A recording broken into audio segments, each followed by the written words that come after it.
everyone, welcome back to my channel. It's Miksa. So today I'm going to be sharing this really quick and easy kale chips recipe that I've actually been making for probably 4 or 5 years now, back when I thought I wanted to be raw and vegan, because being raw vegan was all the rage back then, and I've gone through probably every phase in my life to try to lose weight. And who knew that learning this recipe would come in handy when I turned keto, because this has easily become one of my go-to keto snacks when I'm craving something salty and crispy and just something chip-like. The first thing that you're going to want to do is remove the stalks from your kale leaves.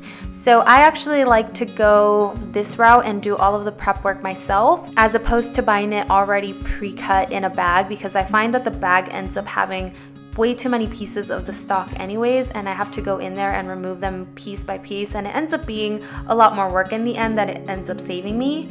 And I also find that they're already cut into a lot smaller of a piece, and when you bake these they will kind of shrink in the oven.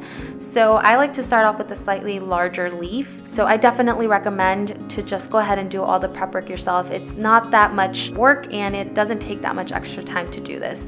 So just remove the stalk from all of the leaves, and then you can just go ahead and tear the pieces apart. I like to go with slightly larger pieces. Just make sure that they're even pieces and even in size, so that they bake even in the oven.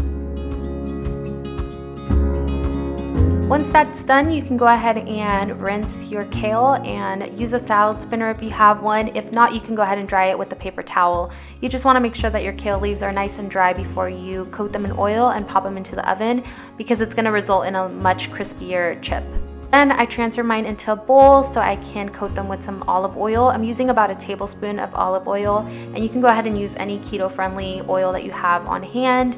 And I'm just going to work the oil into the kale leaves, making sure that I coat every single one nice and evenly, but don't overwork your kale or over massage your kale, because that'll cause them to break down and to wilt. You don't want to soften them too much, otherwise they don't crisp up as nicely in the oven.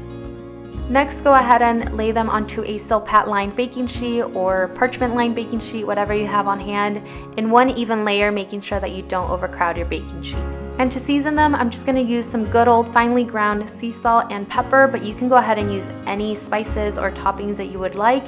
You can add red pepper flakes or even Parmesan cheese. You can definitely customize them to your liking. This is just a basic salt and pepper recipe. And then go ahead and bake them at 350 degrees for 10 to 15 minutes until they are nice and golden brown around the edges but are not burnt. So you want to make sure you keep a close eye on these, because these can go from brown around the edges to burnt real quick. So definitely keep a close eye on these. And that is pretty much it. These are so good, and most importantly, they are actually good for you.